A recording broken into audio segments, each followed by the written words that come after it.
Good afternoon বন্ধুরা, সকলে কেমন আছো? আজকে টাটকা খাস খবর নিয়ে চলে এলাম আমি, মৌসুমি। ক্যামেরাম্যান হচ্ছে আমার হ্যান্ড।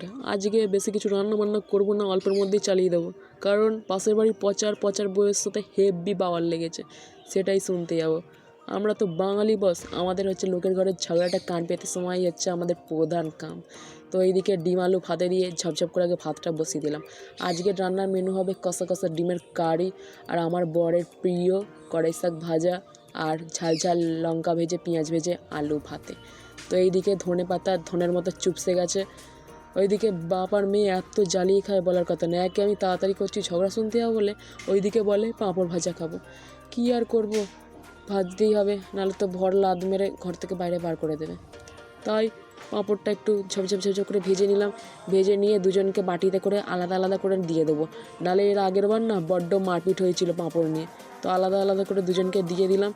দিয়ে এবার আমার সময় চলে যাচ্ছে ঝপঝপ ঝপঝপ করে। এবার আমি সব আনাজপত্র কুটতে বসে পড়লাম।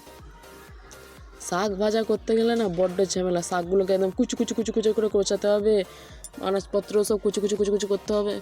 কী আর করবো, বরকেও তো খুশি রাখতে হবে, নাহলে লোকের ঘরে ঝগড়া শুনতে দেবে না, চুলে মুড়ি ধরে টেনে আনবে। তো এইদিকে আমার ভাত হয়ে গেছে, ডিমগুলো ঠান্ডা জলে বার করে নিলাম, কারণ ঠান্ডা জলে ডিমটা দিয়ে দিলে তাড়াতাড়ি ছাড়ানো হয়ে যাবে। ওইদিকে আমি ডিমের কারি করবো বলে মাল মেডিসিনগুলো জোগাড় করে নিচ্ছি। পেঁয়াজকে বললাম তুই তাড়াতাড়ি আজকে জামাটা খুলতো, আমার আজকে অত টাইম নেই। আর এইদিকে মিক্সচার ফিকচার কিছু করবো না, সামনে চাঁচু নিয়ে এসে সবাইকে ঘস ঘস ঘস ঘস ঘস ঘস করে ঘষে দেবো। আর বর না আমাকে এত জ্বালায় যে আমার চোখ দিয়ে না মাঝে মধ্যে জল চলে আসে, খুবই জ্বালাই বরটা, একদিন বোঝাবো তাকে। তো এইদিকে আমি ডিমগুলো এত সাদা সাদা লাগছিল যে দেখতে ভালো লাগছিল না, তাই কড়ার মধ্যে তেল দিয়ে হলুদ দিয়ে ডিমগুলোকে ছেড়ে দিলাম। বললাম এবার সরস্বতী পুজোর মধ্যে তোদেরকেও হলুদ কাপড় পরিয়ে দিলাম, হেভি দেখতে লাগবে। তো ডিম ভাজা হয়ে গেছে, ওই তেলেতেই ঘষে রাখা ঘ্যাস ঘ্যাস করে মশলাগুলো ঘষে রাখা সব দিয়ে ভালো করে এবার ভেজে নেবো। তো ভেজে ভেজে ভেজে ভেজে ভেজে ভেজে ওইদিকে পচার পচার বয়সের সাথে ঝগড়া অনেকটাই মধ্যিখানে চলে এসছে। তাদের মধ্যে ঝগড়া হওয়ার আসল কারণ হচ্ছে পচার বউ রাত্রির 2:30টার সময়তে কার সাথে ফোনের মধ্যে ফুসুর ফুসুর ফুসুর ফুসুর করছিল। সেটাই পচা শুনতে পেয়ে বলেছিল ঠিক আছে সকালটা হোক তারপরেই তোমার মজা দেখাবো। তাই সকাল না হতে হতেই শুরু হয়ে গেছে।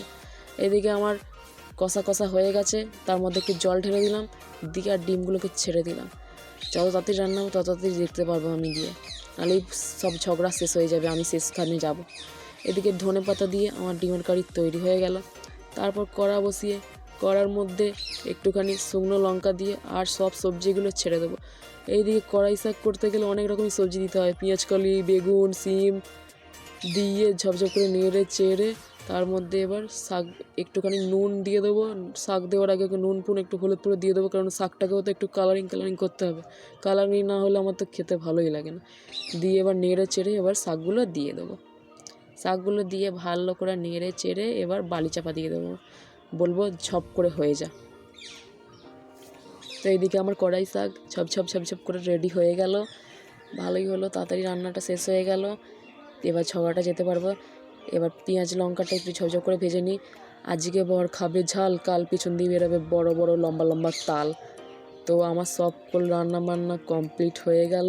তো এবার ঝপ করে যাই আমি ঝগড়া দেখতে। তোমরাও ভিডিওটা ভালো লাগলে একটা লাইক বাটন লাদ মেরে দাও, আর ফলো সাবস্ক্রাইব বাটনে ঘুষি মেরে চলে যাও।